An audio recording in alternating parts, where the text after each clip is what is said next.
Welcome to eagle health. నా పేరు doctor Ajit విక్. ఈరోజు నేను కొన్ని లంగ్ సంబంధించి విషయాలు ఏమేమి ఉన్నాయి, ఏసీ వలన ఏమవుతుంది ఆర్ పొల్యూషన్ వల్ల లంగ్ హెల్త్ మీద ఏం ఎఫెక్ట్ అవుతుంది చెప్తున్నాను.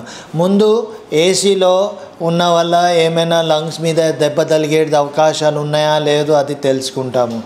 ఏసీలో అందరు ఉండవచ్చు, ఏం పర్వాలేదు, కానీ ఏసీది డైరెక్ట్ బ్లో మన ముఖం మీద రాకూడదు. ఫర్ ఎగ్జాంపుల్ ఏసీ ఆన్ ఉన్నప్పుడు దాని కింద కూర్చోవాలా ఆర్ దాని పక్కలో కూర్చోవాలా, దాని ఎదురుగా డైరెక్ట్గా ఆ ఫుల్ బ్లాస్ట్ మన ముఖంకి మన శరీరంకి తగలకుండా ప్రయత్నం చేసి ఉండాలి.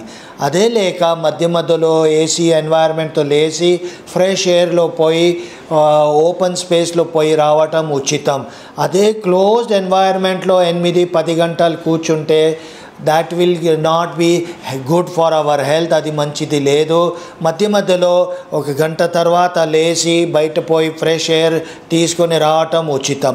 అండ్ ఏసీ ఎన్వైర్న్మెంట్లో స్మోకింగ్ అస్సలు పర్మిషన్ ఉండకూడదు.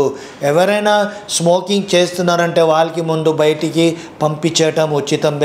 ఎందుకంటే అదే ఎయిర్ మళ్ళా సర్క్యులేట్ అయ్యి అందరికీ ప్రాబ్లం క్రియేట్ చేస్తుంది. ఇంకొక విషయం, ఏసీ ఎన్వైర్న్మెంట్లో కార్పెట్స్ ఉంటాయి.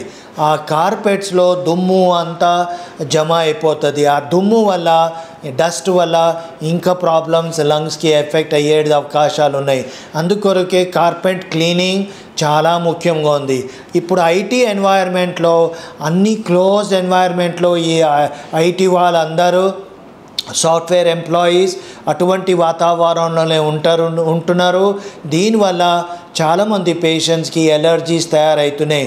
అందుకొరకే వాళ్ళ హెచ్ఆర్ డిపార్ట్మెంట్కి కాంటాక్ట్ చేసి ఆ కార్పెట్స్కి ప్రాపర్గా క్లీనింగ్ చేయించటం ఉచితం. లేకుంటే ఫ్లోరింగ్ టైల్స్ది వేపించి ఏసీలో కూర్చోవచ్చు. కార్పెట్స్ అవాయిడ్ చేయటం చాలా ముఖ్యంగా ఉంది. బెడ్రూమ్లో కూడా కార్పెట్స్ లేక ఏసీ ఎన్వైర్న్మెంట్లో ఉంటే ఉచితం. ఎందుకంటే ఆ ఫ్లోరింగ్కి మనం ప్రతిరోజు తడి బట్టతో క్లీన్ చేసే అవకాశాలు ఉన్నాయి. కానీ కార్పెట్ ఉంటే క్లీనింగ్ చేయటం చాలా కష్టం. అండ్ ఆ దుమ్ము అంతా పోయి క్లాగ్ అయిపోయి ఇంకా ప్రాబ్లమ్స్ తయారవుతుంది. అందుకొరకే ఏసీ ఎన్వైర్న్మెంట్లో ఉన్నప్పుడు ఈ అన్ని విషయాలు మనం జాగ్రత్తగా చూసుకోవాలి. Like and subscribe Eagle Health and Beauty.